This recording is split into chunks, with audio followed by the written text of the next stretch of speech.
Alors, je me présente, Catherine. J'ai évolué dans plusieurs métiers, entre autres dans le commerce. J'ai aussi évolué dans la comptabilité, responsable comptable, RH. J'ai aussi tenu un restaurant pendant 8 ans. Et depuis quelques mois, je vais dire depuis 1 an, j'ai entamé l'immobilier en tant que consultante, conseillère en immobilier. Alors pourquoi ce choix? Je dis que c'est une mission. Je me suis donné cette volonté de partir dans ce métier après le Covid. Ça nous a tous impactés. Et pourquoi l'immobilier? C'est un devoir, c'est une mission. Ça me tenait à cœur d'y rentrer parce que je rencontre beaucoup de compatriotes comme moi. Nous rencontrons les mêmes problèmes. C'est souvent, dans nos familles, nous avons cette histoire, cette gangrène, l'indivision, et qui découle, et on n'arrive pas à trouver de solution. Ça fait plein de problèmes dans les familles. Et ça me tenait à cœur de rentrer dans ce domaine et d'y faire un parcours. Non seulement, je dirais, si je fais un parcours dans ce domaine, c'est personnel.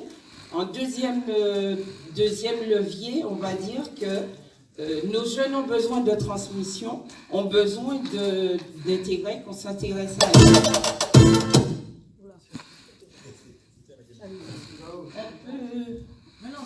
Ça va?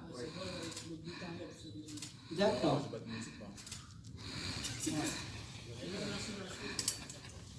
Alors, nos jeunes ont besoin qu'on leur porte un intérêt, et je pense que quand on regarde la Guadeloupe, quand on regarde la Martinique, en majorité,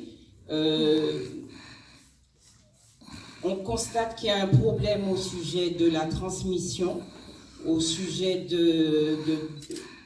les jeunes sont trop souvent au chômage, et là, si on ne s'implique pas, ce ne sont pas les autres qui vont faire à notre place.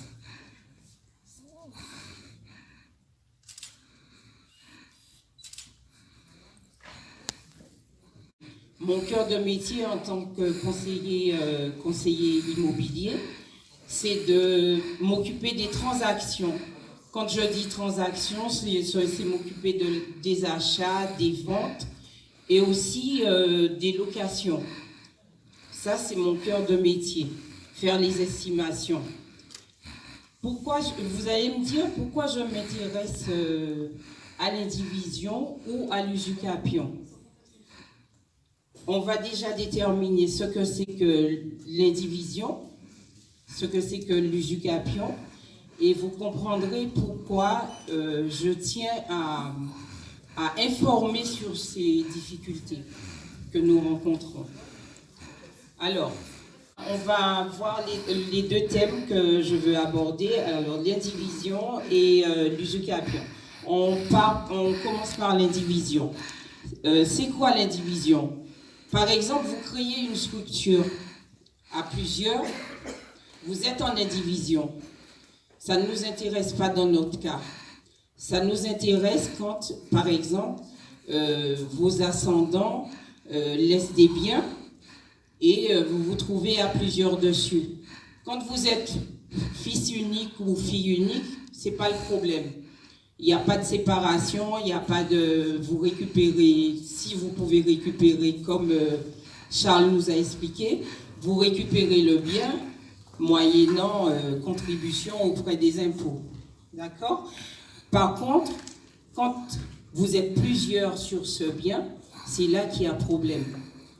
Il faut déterminer comment vous gérez ce bien que vous avez à plusieurs. Il y a plusieurs possibilités. Ou vous vous décidez de vous en séparer. Et là, vous faites estimer ce bien. Et puis, chacun récupère sa quote-part. Ou vous gardez ces biens et vous les gérez en commun. Et là où on a des problèmes, surtout dans les Outre-mer, et pareil aussi en Corse, c'est quand vous n'arrivez pas à vous entendre sur qui prend quoi ou à quel moment ou comment on s'organise pour bien rétribuer ou bien redistribuer les fruits de ce bien. Alors, la plupart du temps, on veut se soustraire de ce conglomérat. En principe, l'indivision, les gens qui font partie de l'indivision, ce sont des indivisaires. On les appelle les indivisaires. Souvent, je préconise, quand vous rencontrez des problèmes, avant d'arriver aux tribunaux, ça serait bien de faire intervenir un médiateur. Bon, il n'y a pas que les tribunaux, hein. Avant de proférer les noms d'oiseaux, les coutelas, les fâcheries et tout ça, prenez un médiateur. Ça existe, c'est pas fréquent chez nous. Qui a déjà fait appel à un médiateur? Indirectement.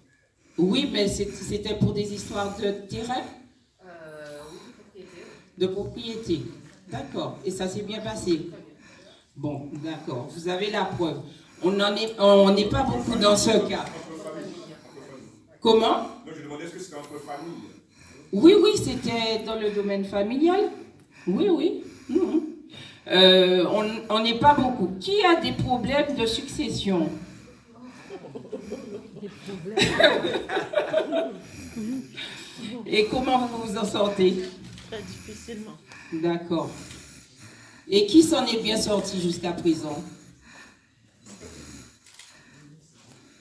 Qui m'ont y fâché? À cause de l'argent. D'accord.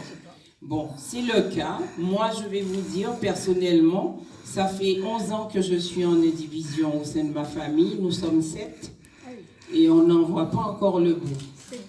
Mais moi, je suis sûre que j'en verrai le bout. D'accord? Il faut pérenniser ces actions. Il n'y a que comme ça qu'on arrive, quel que soit ce que vous faites dans votre vie, il faut pérenniser, il faut perpétuer. Et je pense qu'avec le dialogue, avec les méthodes, on arrive toujours. Il ne faut pas désespérer.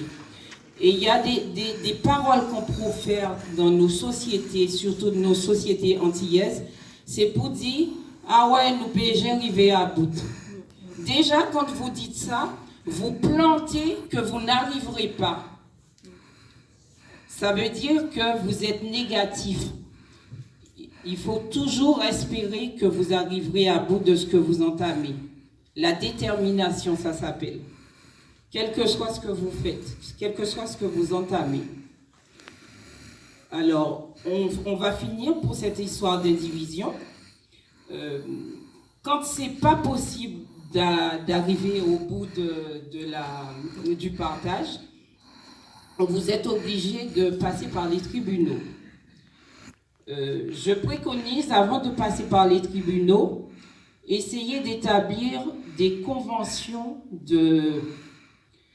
faites intervenir le médiateur. Il établira une convention d'indivisaires, entre indivisaires, et vous irez, si vous n'arrivez pas à bout de vos démarches avec le médiateur, il sera obligé de dresser un PV ou un compte-rendu en disant qu'il n'est pas arrivé à vous départager.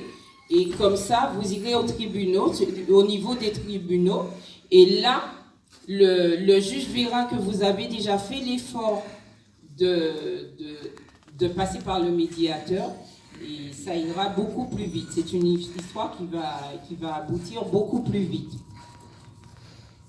Qu'est-ce qu'on peut encore dire au sujet de l'indivision?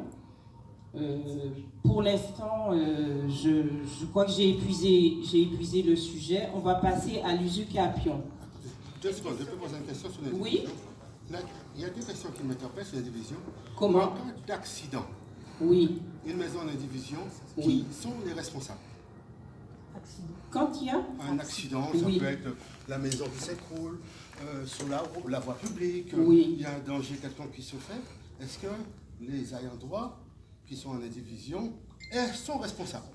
Mais normalement, si, de toute façon, s'ils sont nommés, les gens, s'ils sont en indivision, c'est leur bien. Si vous avez le titre de propriété et tout, Donc c'est leur responsabilité est engagée. votre responsabilité est engagée, oui. Normalement, votre bien, il est assuré. Ben, s'il y a une indivision, personne ne veut rien payer. Forcément, Ah, l'indivision mais c'est va pas- beaucoup plus loin que ça. Oui, mais ce n'est pas une indivision gérée. C'est une indivision sauvage. Ben, il y en a beaucoup, il y a beaucoup le cas comme ça. Ah, on sait pertinemment aux Antilles, il n'y a que ça. Ouais, c'est une indivision sauvage et il ne faut pas rester en indivision. Mais comment faire?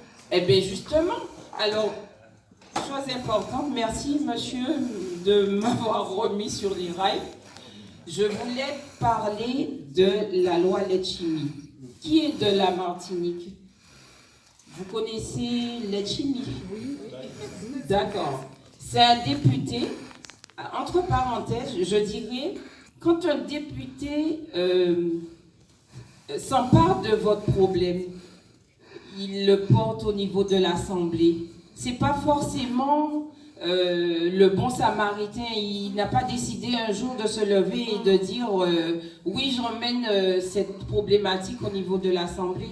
C'est parce que vous vous êtes mobilisés. Vous avez tout. Il y a beaucoup de personnes qui ont le même problème, qui en ont référé à leur député. Et le député a pris à bras le corps ce problème. Et il a travaillé et il en a sorti des articles de loi et il l'a porté devant l'Assemblée. D'accord?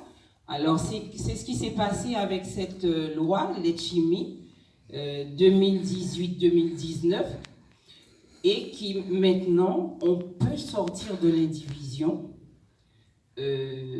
Oui, si vous décidez de sortir, vous pouvez demander au notaire. Il faut aller voir votre notaire et dire « moi, je veux en sortir ». Bon, alors, ce qu'on m'apprend, j'ai vu avec Charles Nebo, il est de plus en plus il est plus souvent sur le terrain, dans les îles. Il me dit « les notaires ne veulent pas ». Bon, alors ce que je vais vous porter à votre connaissance, c'est que cette loi a été quand même utilisée pour la première fois à La Réunion en 2020, en décembre 2020. Quand une loi est utilisée pour la première fois, elle fait jurisprudence. Ça veut dire que vous pouvez aller voir votre notaire, lui dire de chercher, ou vous pouvez chercher vous-même, quand est-ce que ça a été utilisé pour la première fois. Et comme ça fait jurisprudence, vous pouvez lui dire, ben, vous me l'appliquez aussi, parce que ça a été appliqué à telle personne. On donne même sur quelle affaire ça a été appliqué. Vous leur dites, bon, moi je veux en bénéficier et je veux sortir de cette indivision. Ouais. Ouais, c'est pas clair. C'est pas clair, mais comme je vous dis, c'est la détermination. Il faut être déterminé. Je sais qu'en, bon, sauf erreur, je peux me tromper, je sais qu'en métropole, quand il y a, on va dire déjà, rien qu'au niveau des impôts fonciers, les impôts, ils ne cherchent pas à savoir. Dès qu'il faut payer, ils perçoivent directement l'argent sur les ayants droit, avec tiers des compteurs et tout ce qui suit derrière. Dans les îles, je n'ai pas l'impression que ça se fait pareil. il ne perçoit pas de l'argent, mais au jour qu'on veut vendre, le notaire, il vous rappelle alors de régler la note. Est-ce que c'est volontaire? Oui, parce que c'est la mollesse de nos élus. Et c'est bien pour ça que vous verrez, nous avons beaucoup de communes qui sont endettées. Pourquoi les communes sont endettées? Parce que les maires, les élus, ne vont pas chercher l'argent là où il faut. Ils font des prêts pour assurer les besoins de la commune, alors qu'ils ont des ressources chez eux, quoi. Et c'est pour ça qu'on est endetté. On fait partie des communes les plus endettées de France. Et en même temps, il laisse une situation... Oui. Mais bon, ça dérange qui? Ah, mais ça dérange. Si nous, on est tout le temps devant notre télé, à la plage et tout, si on ne fait pas ce qu'il faut, on ne les pousse pas dans le retranchement, ça va continuer. Qui c'est qui va payer? C'est toujours nous qui allons perdre, nos enfants à qui on ne laisse rien. Il faut qu'on réfléchisse, il faut qu'on se réveille. Si on était endormi, je veux dire, avec tout ce qu'on a eu sur la tronche ces derniers mois, je pense qu'il faut qu'on se réveille. Mais il faut déjà que les gens puissent savoir, justement, à travers ces échanges-là. Ben moi, je m'engage, je ferai comme les témoins de Jéhovah. Il y en a pas. Oui, je m'engage et je crois que Charles a une volonté aussi. On s'engagera pour faire du porte-à-porte et porter la bonne nouvelle. Oui, mais les gens sont têtus, même quand ils le savent, ils n'ont rien à faire. Moi, je vois mes frères, ils disent ils n'ont rien à faire. Même on leur dit ça ne tombe pas sur leurs enfants, ils n'ont rien à faire. Oui, mais il y a toujours il faut consulter les professionnels. Il y a toujours des professionnels. Ah bon, si c'est les notaires qui ne veulent pas bouger, vous avez des avocats qui s'intéressent à la chose. D'accord? Je pense que médiateur, plus notaire, plus avocat, vous arriverez à trouver une solution. Plus les impôts. Plus les impôts. Oui, plus les impôts. Ouais. Oui. Oui.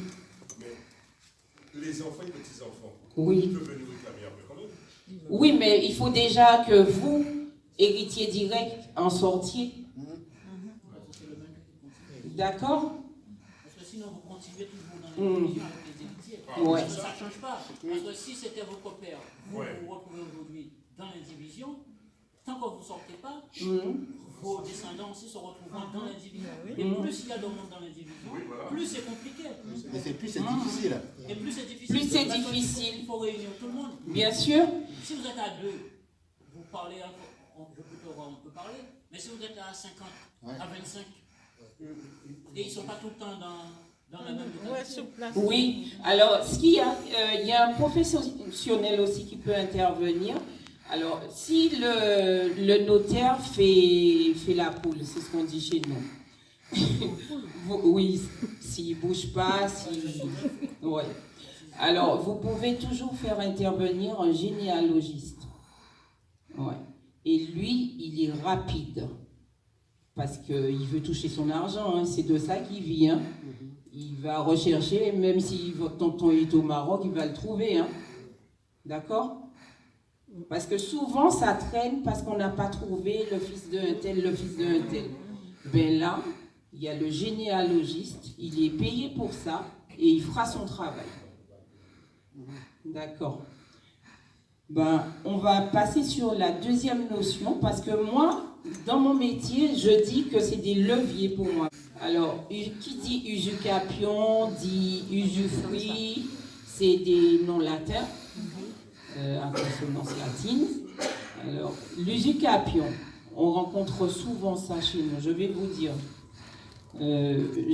J'habitais Saint-Claude, je suis née à Saint-Claude et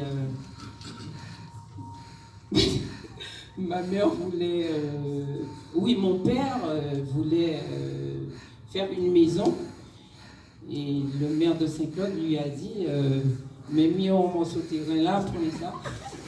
C'était comme ça. D'accord. Bon, pas de bol pour moi ou pour ma famille. Ma mère, qui n'avait pas sa langue dans sa poche, elle s'est fâchée avec le maire. Et puis, au bout d'un moment, il a voulu récupérer le terrain. Mon père n'était plus là. Mon père était décédé. Il a voulu récupérer le terrain pour son adjoint. Et il a fait raser la maison de ma mère. C'était chaud. Mais ma mère serait restée 30 ans sur ce terrain sans titre de propriété. Elle aurait pu faire valoir ses droits et lui dire, elle passe en jugement, elle passe chez un notaire, et là elle dit, je voudrais faire établir mon titre de propriété. Et c'est ce qu'on appelle l'usucapion. C'est la prescription acquisitive, et chacun peut faire valoir ses droits de cette façon-là. Mais je suis sûre que vous en connaissez pas mal. On peut faire valoir ce droit seulement si on n'a pas eu d'interruption, on est resté sur le terrain. Il y a un nombre d'années minimum. Ouais. Mais on peut le faire, l'usucapion, on peut le faire à partir de 5 ans. On peut le faire à partir de 5 ans, mais les notaires ne s'engagent pas parce que à partir de 5 ans, il y a quand même un héritier qui peut se présenter et dire faire valoir ses droits. Alors, ils évitent. Mais bon, quand on a 30 ans, ils tentent le coup. S'il y a 30 ans, tu es sur un terrain, personne ne l'a réclamé, c'est qu'ils peuvent y mettre. Comment? Ouais. Mais il revient, quand on dit 30 ans, c'est une sécurité parce que si on vous donne votre titre de propriété, vous faites l'action, vous allez en justice pour faire légaliser ce terrain, ils ne reviendront pas dessus. Mais 30 ans sans être relancé. Oui, 30 ans continue. Ouais, on continue sans être relancé sur les 30 ans. Ouais. C'est quoi? Ça veut dire que si demain on a un courrier qui relance, qui vous dit comme quoi il faut quitter le terrain, même s'il n'est pas recommandé, il y a n'importe qui peut relancer, ça prolonge. À ce moment-là, s'il ne conteste pas, il n'y a pas de contestation, c'est publié au journal officiel. Donc même s'il y a une relance, ça vaut rien. Si vous êtes sur le terrain, c'est pas la... Si la personne se trompe, elle est saisie le tribunal, vous pouvez faire sortir. Mais si la personne vous relance, c'est qu'il estime qu'il a un droit sur ce terrain. Alors s'il relance, c'est que quand l'affaire va se présenter au tribunal, il va se présenter et dire que faire valoir ses droits. Ben oui, Donc les trentenaires, c'est pas dit forcément qu'il est pris en compte. Parce que trentenaire, on est d'accord, c'est que s'il n'y a aucune réclamation, d'où que ça vient, la loi trentenaire s'applique. Imaginez, vous êtes propriétaire d'un terrain, il y a quelqu'un dessus. Bon, vous savez que la personne, vous avez un titre de propriété, vous expulsez la personne. Vous ne faites pas des relances, vous saisissez le tribunal à un moment donné. Peut-être de 32 ans ou 31 ans, vous saisissez le tribunal. Tout à fait. Donc ça veut dire qu'à un moment donné, avec votre titre de propriété, vous allez interrompre interrompre l'habitation sur ce terrain. Le délai. L'utilisation du terrain. Non, mais j'ai compris, mais c'était juste le délai. Est-ce que c'est le délai qui appartient au trentenaire, est-ce que ce délai-là peut être dérogé dès lors qu'il y a une relance? C'est tout simplement ça. Non, mais... Oui, justement, 30 ans, s'il y a une action au bout de 30 ans, vous avez eu votre titre de propriété, c'est bon. Oui, si vous quelle que soit la personne qui vient, après, non, il va jouer. Non, mais c'est avant les 30 ans, c'est pour ça que je disais. Oui, avant les 30 ans, oui, s'il y a quelqu'un qui vient réclamer ses droits, il faut l'écouter et voir s'il est vraiment... oui, s'il a quelque chose à réclamer, si c'est vraiment justifié sa réclamation. D'accord? Mais si... Parce que je sais que j'ai eu mon père... il a été relancé, c'est une affaire de terrain agricole. Donc, ils ont vécu pas mal d'années dedans. Et avant les 30 ans, on lui a fait observer qu'il voulait récupérer le terrain à travers la SAFER, on va dire le truc agricole, et il ne pouvait pas bénéficier de ces 31 ans. c'est thème d'année. Parce que le nombre d'années n'y était pas. Donc par contre, l'autre loi que vous avez parlé, je ne la connaissais pas. D'accord. Mais la loi trentaine, je sais que ça a été impacté là-dessus. Oui, ça existait. C'était deux choses différentes. Avant, les gens travaillaient sur un terrain, par exemple, un bout de terrain peut-être de la Californie. Et ils arrivaient avec, ça s'est fait beaucoup à un moment donné dans les Antilles, ils arrivaient avec 2-3 témoins qui estiment que vous avez toujours travaillé ce terrain-là. Et vous pouvez passer au notaire pour faire un acte trentenaire. Tout à fait, c'est ça. Mais une fois qu'il y a les trentenaires, mais une fois qu'il n'a pas, c'est là-dessus qu'ils ont perdu ce dossier-là. Ouais, s'il n'y a pas 30 ans, il ne peut pas justifier, il peut pas... Oui, parce que de toute façon, si ça appartient à la SAFER, c'est des malins, c'est des... Ah, voilà. Ben oui. Voilà. Non, aucun terrain n'appartient à la SAFER. La plupart des terrains appartiennent à la région. Il ne faut pas confondre la SAFER qui est un gestionnaire et la région. Parce que souvent les gens confondent. Vous avez tout à fait raison. Les gens confondent la SAFER, comme la CEMA qui gère des trucs, et la région qui est propriétaire. Mais on sait, la SAFER la récupère, des fois pour des biens sociaux, pour faire tout, et on sait, le terrain il atterrit aux mains des promoteurs. Comment ça se fait? Bon, vous savez, c'est comme la CEMA sur les 50 pages géométriques du littoral, etc. Où il y a des gens qui ont été sortis soi-disant pour la loi littorale, etc., etc. Et on a retrouvé d'autres personnes sur ce terrain-là. C'est le même problème que c'est aujourd'hui, par exemple. Ouais, mais ça fait partie des arrangements entre copains et coquins. On n'y peut rien des fois. Comme on dit, c'est le pot de fer contre le pot de terre. C'est ça. Si vous avez la bourse d'un promoteur, vous graissez la patte de... Excusez-moi, je ne devrais pas parler de ça. Non mais madame, je voulais vous poser une question. Oui. Par rapport à l'expropriation légale. Parce que il y a une quinzaine d'années, j'étais victime d'une expropriation. Oui, comme ma mère. J'avais la comptabilité, j'avais tout. La mairie de Bémao, pour ne pas le citer, ils ont dit il y a une école qui va se mettre sur le terrain où je suis. Ah, c'était votre terrain, vous avez votre titre de propriété. J'avais le titre de propriété. Ouais. Et ils m'ont exproprié par ils ont préempté votre terrain. Ouais, c'est ça. Ouais. On peut aller dans les tribunaux, mais là, l'expropriation, je pense que... Ah si, non mais ils ont pris le résultat des courses, ils ont pris le terrain. Par contre, ils m'ont dédommagé. Oui. Ils m'ont dédommagé. Mais ils m'ont dédommagé quand même au prix du domaine, pas au prix du public. Oui. Je veux dire qu'ils ont bradé mon terrain. Quoi. Voilà. Oui, ben, peut-être que si vous aviez un bon avocat... J'ai pris un avocat ici, Ouais. et expertise en immobilier ici, et en fin de compte, c'est elle qui a tout fait. Quoi. Ouais. Et puis en fin de compte, bon, le résultat des courses, bon, Oui, ils m'ont donné des cacahuètes. Oui. Ils m'ont donné des cacahuètes. Ben, Voilà. c'est comme je vous dis, il y a des lois, mais il y a des gens qui contournent les lois. Et quand vous n'avez pas la bourse pour les contrecarrer, pour les poursuivre, c'est vrai que... Le terre contre le pot de verre, voilà. Oui, c'est ça, c'est vraiment le terme. Ben, il y en a beaucoup, hein. Alors, je vais continuer sur... Oui, nos parents nous disaient tout ce qui traîne se salit. Tout ça est qu'à traîner, c'est qu'à salir. Pourquoi je reviens sur ce terme? Quand vous ne réglez pas vos problèmes de succession, vous laissez la patate chaude à vos enfants.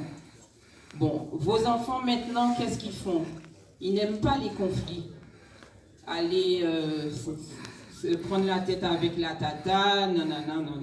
Non, c'est un bien qui va partir à la volée. Réglez vos problèmes en tant qu'adulte. Prenez vos responsabilités. Je pense que c'est mieux que de refiler ça à nos enfants. C'était juste un petit conseil. Oui, pour ceux qui entendent, ne restez pas trop loin de vos biens. Montrez-vous souvent. Et puis comme ça, on sait que vous êtes là et que vous pouvez agir s'il y a quelque chose qui tourne mal. C'est surtout ça.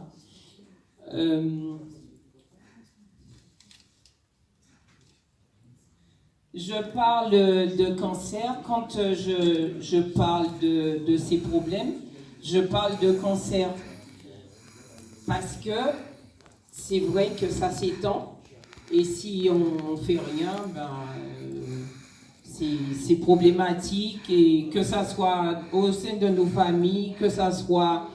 parce que quand vous laissez un bien partir comme ça, vous avez des remords. Sur le coup, vous dites « Ah ouais », mais bon, ça travaille quand même au fond, parce que c'est quelque chose que vous auriez pu compter, un capital sur lequel vous auriez pu compter pour améliorer votre retraite. Et là, c'est vrai que vous vivez avec des regrets. Et c'est comme un cancer quand je dis ça. C'est dommage. Ouais. L'impact sur mon métier. Alors, j'ai parlé de ça parce que je suis impactée. Vous, tout le monde là, dans la salle a rencontré des problèmes au sujet des successions. Moi, j'en parle parce que quand, au niveau de mon métier, quand je viens pour faire une transaction, je ne peux pas aller plus loin si je n'ai pas de titre de propriété. C'est pas possible. Alors, c'est normal que, même si ce n'est pas mon cœur de métier, mais que je m'y attaque et que je veuille prendre mon bâton de pèlerin pour essayer de trouver des solutions.